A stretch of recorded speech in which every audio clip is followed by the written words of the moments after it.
Do you have an open mind? Can you suspend judgment for a moment? Most people can't.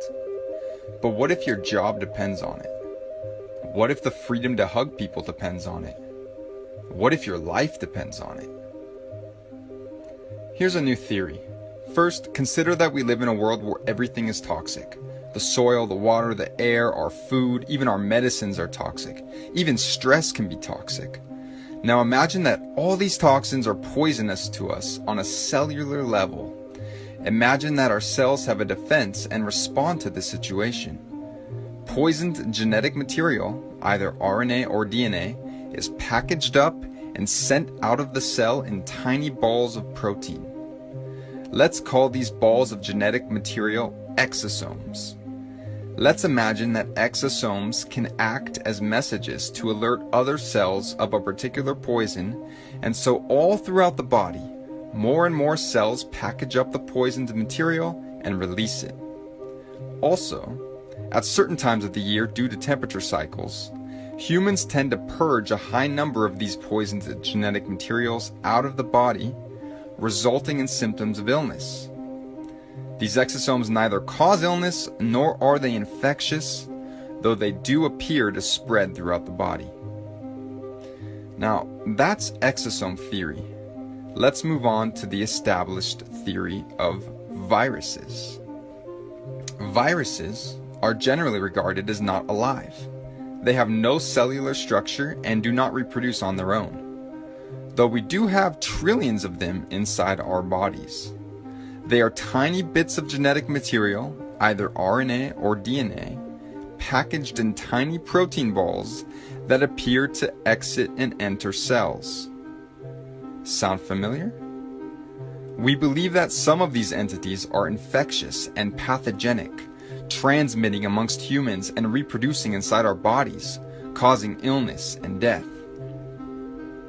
So let's look at the situation for this coronavirus and compare what is happening to these two theories. Let's first consider the origin story of the coronavirus. A group of people had a respiratory illness unresolved by antibiotics, so medical officials began looking, of course, for a virus. What they eventually found under the electron microscope were small protein balls being excreted by the cell. Okay, first comparison. This would make sense in both exosome theory and virus theory. Then they searched for and found an RNA fragment that they had not seen before in some of these patients. This would make sense in both exosome theory and virus theory. Now, they did not prove that they could infect somebody or an animal with a purified form of this so-called virus. They simply assumed that this RNA fragment was the cause of the illness they saw in some patients, and they assumed it was contagious. So do you know how the tests work? It's not a binary test, like a pregnancy test. It's called a PCR test, and it involves amplifying genetic material by doubling it in dozens of cycles until you have billions or trillions of the original molecules, and then using those results to determine if you have enough of the identified RNA fragment to be considered positive.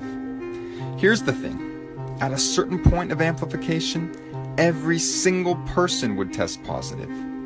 They use an arbitrary cutoff point where they stop doubling the material. That cutoff point is different amongst different tests for COVID-19.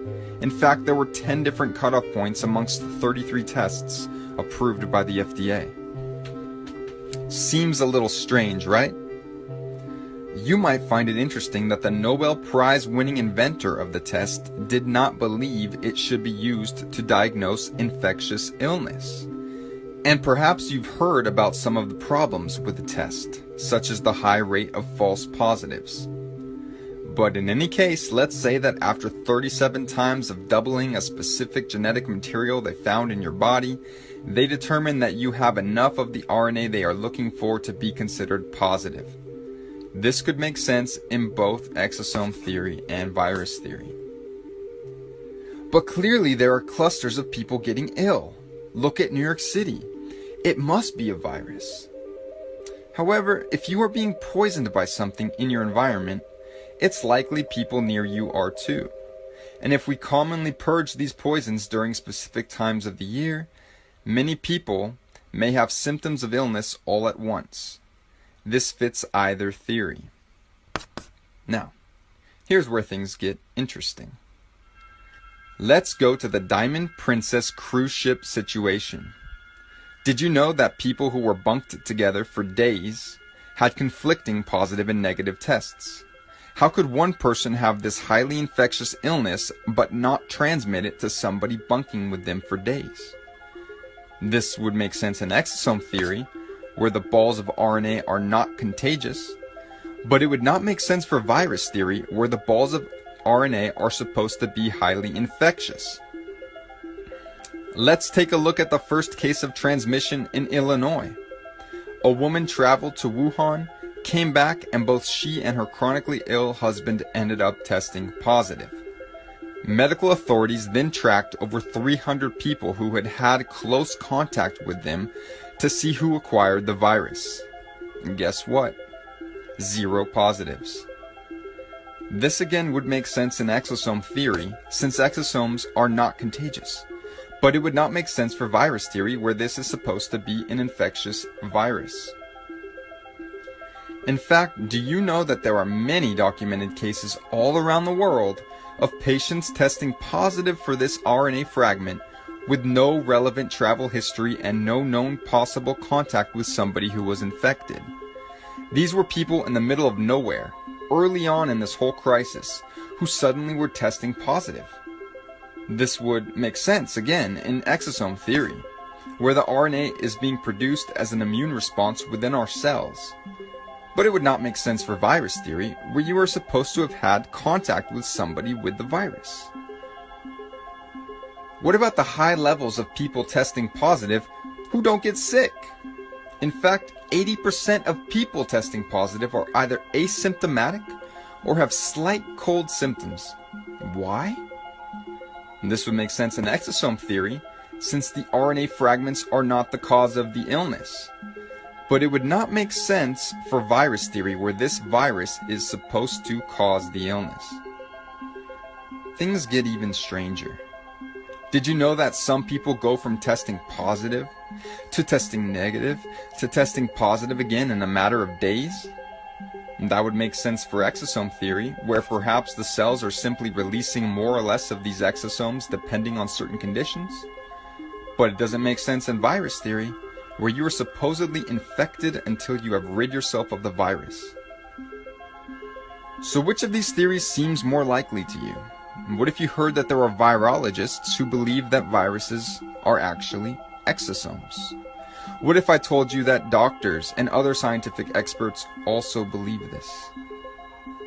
Ultimately, regardless of which theory you believe in at this point, the established infectious virus theory or the emerging theory of exosomes, how confident are you in the PCR test?